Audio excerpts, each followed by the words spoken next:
Venezuelan President Nicolas Maduro warned that the entire country will respond with armed struggle to any attempt of aggression against the national territory, in full defense of its stability and sovereignty.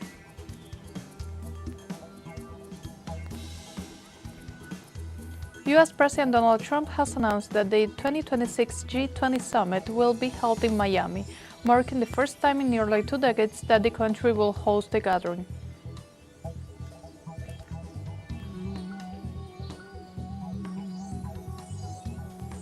In Palestine, over 64,000 citizens were killed and over 162,000 were injured after the completion of 700 days of Israeli genocide in the Gaza Strip.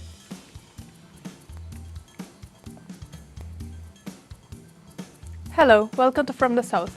I'm Sophie Fernandez from the teleSUR studios in Havana, Cuba. We'll begin with the news. Venezuelan President Nicolas Maduro warned that the entire country will respond with armed struggle to any attempt of aggression against the national territory, in full defense of its stability and sovereignty.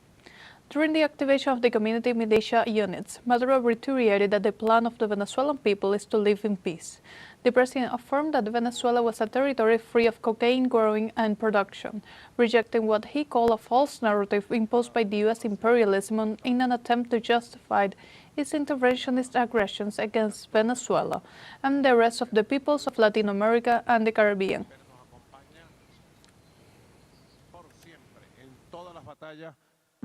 Combates que hemos dado en Venezuela contra It's very important because of our combat against the violence-generating gangs in Venezuela, against the violence-generating groups, against the armed terrorists and drug traffickers from Colombia, against all those groups.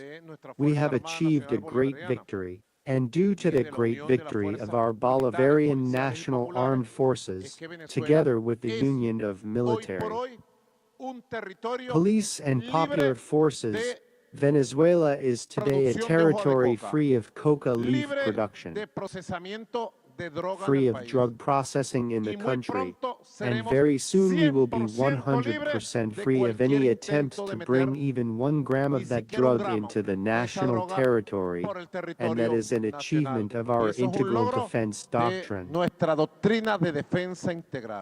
Venezuelan President Nicolas Maduro denounced the criminal plans of the U.S. imperialism to dominate and colonize all the peoples of the world.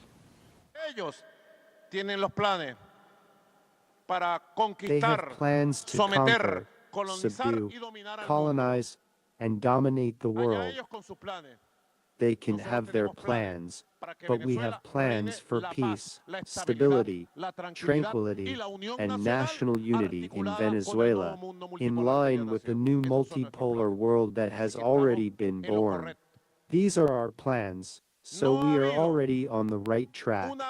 There has never been a more just and sacred cause than ours, founded by Bolivar, continued by Commander Chavez, and today we are making it prevail with the power of the nation, with the immense power that comes from the unity of the people, their military, and their police. In this regard, President Nicolas Maduro assured that the country is in a state of military readiness over the U.S. threats, and that it will go right away into the armed struggle phase in the face of any aggression attempt. Everything has its phase. Right now we are in the enlistment phase, in the preparation phase, and we are going to move on to the phase of deploying defensive capabilities,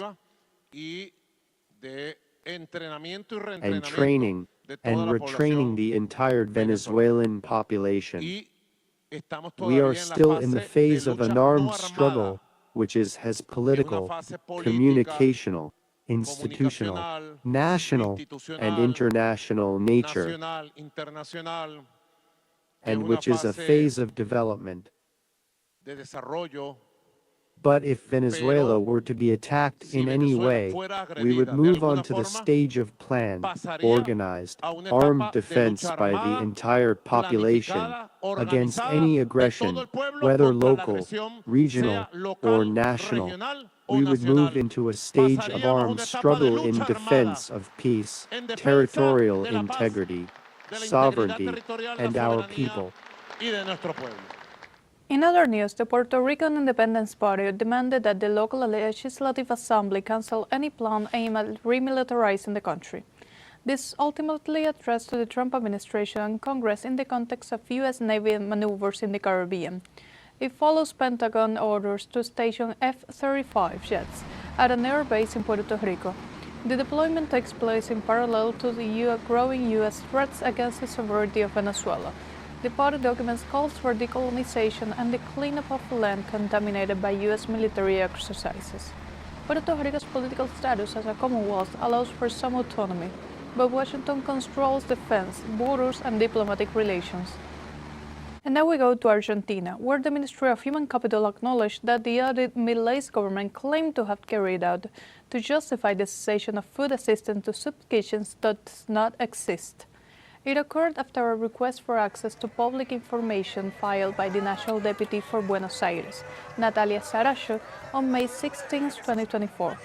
This request came one day after the head of the cabinet, Nicolás Posse, announced in Congress that nearly 50% of the soup kitchens were non-existent, based on an alleged audit. The Ministry of Human Capital admitted that the audit turns out to be non-existent. Claims based on the alleged audit served to suspend the supply of provisions to soup kitchens, leaving millions of kilos of food undistributed, many on the verge of expiration.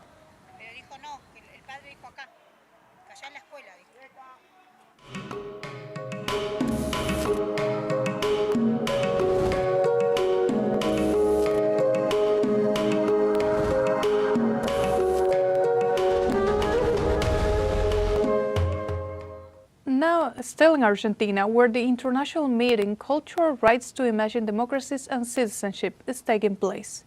The event, which ends on September 6th, emerges as a space for resistance, democratic imagination, and community building, in a context of increasing inequalities, political crisis, and hate speeches around the world.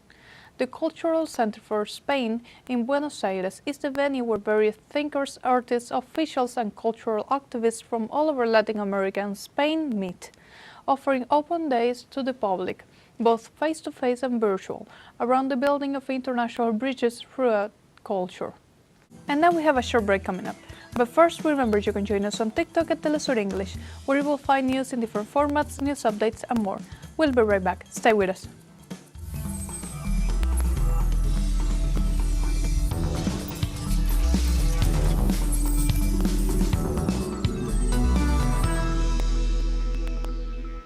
Welcome back to From the South.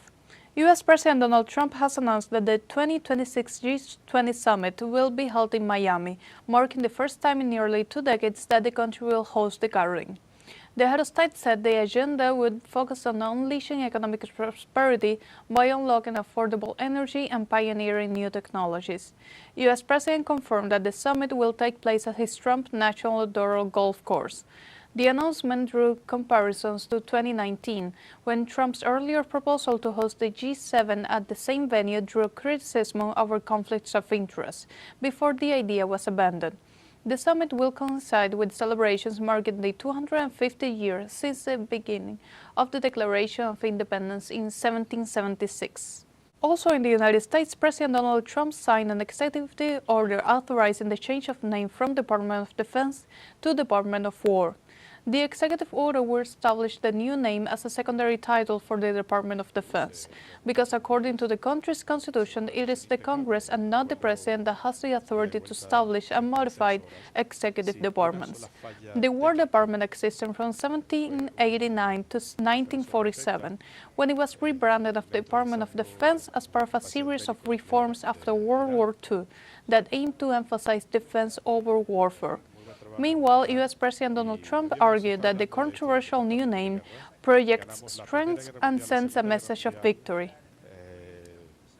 Also in the U.S., at least 475 workers from the Hyundai plant were detained by a raid by Immigration and Customs Enforcement, ICE, as part of the Trump administration's anti-immigration policy. Most of the detainees are citizens of South Korea, whose government requested the U.S. authorities to respect their rights. In this regard, the Department of Homeland Security alleged that the operation was conducted with a search warrant for alleged illegal labor practices and other serious federal crimes. The individuals were confined in an ICE immigration center in Folkestone, Georgia, pending the agency determination for them. U.S. President Donald Trump's anti-immigrant policy resulted in 40 migrants dead in Immigration and Customs Enforcement's ICE custody in his first year in office. According to official data, since 2019, 69 immigrants died in ICE detention centers. Currently, over 200 detention centers in the United States house 61,000 migrants, nearly double the 37,000 recorded at the start of Trump's second term.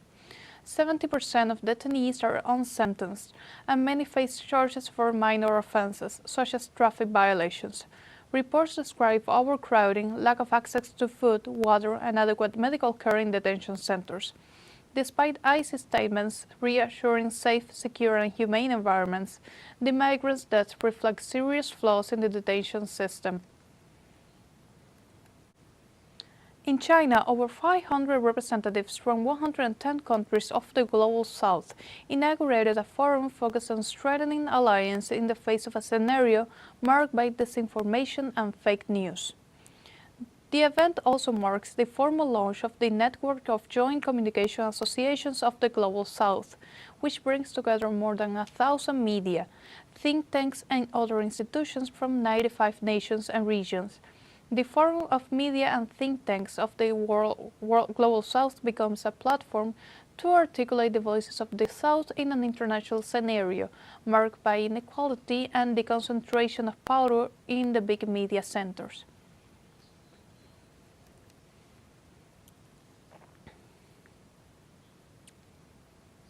In other news, the World Health Organization Director General Tedros Adhanom declared Saturday that the Mpox infection, formerly known as monkeypox, no longer represents a global public health emergency, following a sustained decrease in cases in the Democratic Republic of Congo. Have a better understanding of the drivers of transmission, the risk factors for severity, and the most affected countries have developed a sustained response capacity. Of course, lifting the emergency declaration does not mean the threat is over, nor that our response will stop. The possibility of continued flare-ups and new outbreaks remains, requiring adequate surveillance and response capacity. Ongoing efforts are needed to protect the most vulnerable groups, particularly young children and people living with HIV. Now we have a second short break coming up. But before, we invite you to visit our Facebook page at teleSUR English. There you'll be able to watch our top stories, special live coverage, and much more. Follow our page and activate the notification button to stay up to date on the world's most recent events. Final short break coming, don't go away.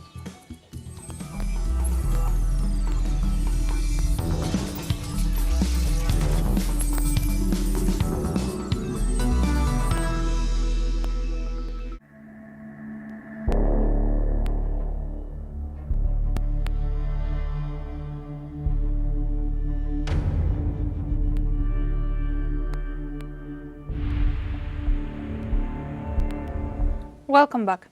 After completing 700 days of the Israeli genocide against the Gaza Strip, the Palestinian authorities account more than 64,300 civilians killed and at least 162,005 injured. The health authorities confirmed that the death of at least 70 civilians amid the bombings by the occupying troops during the last 24 hours, as well as 3 new deaths due to severe malnutrition. The emergency services announced the impossibility of the rescue teams to recover bodies and care for victims trapped under the debris, and the constant attacks by the occupation army against ambulances and civil defense teams. The Israeli genocidal offensive continues its course, despite calls to end an immediate and permanent ceasefire.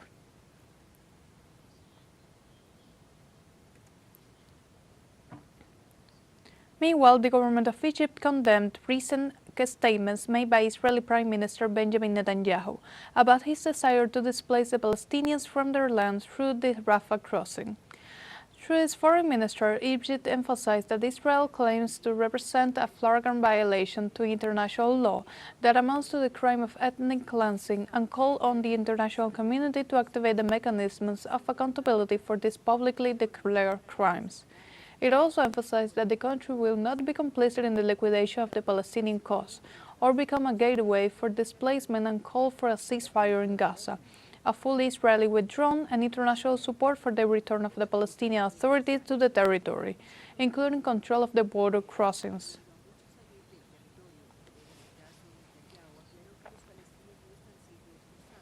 After the Egyptian condemnation, the Israeli Prime Minister Benjamin Netanyahu declared that Egypt has preferences in what he called an imprisonment of the enclave's residents, assuring that the Palestinian population wishes to leave their territories. It is important to mention that the Zionist regime since 1948 maintains positions to illegally control the Palestinian population and territories. Let us remember that Netanyahu is accused of war crimes by the International Criminal Court after multiple lawsuits filed, among them the one of South Africa against him for the crime of genocide.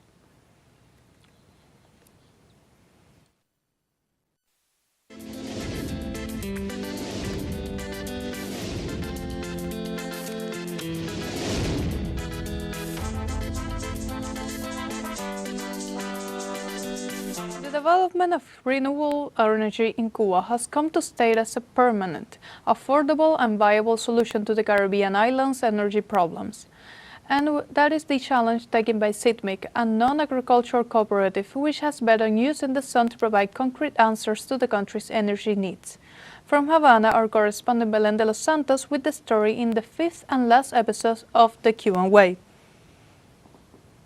Show that something is changing. Faced with the challenge of the country's energy situation, a group of 23 workers decided to use their technical knowledge to find a solution in the use of renewable energies.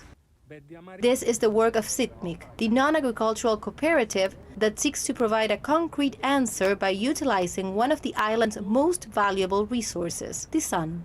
The cooperative submitted the initial paperwork. There was already a group of members who were committed to renewable energy, who were certain that it was the future of the country and that the country had to get involved in the use of all these forms of energy. In the case of solar radiation, it is widespread throughout the world. Countries such as Spain, Germany, China, and the United States have highly developed it.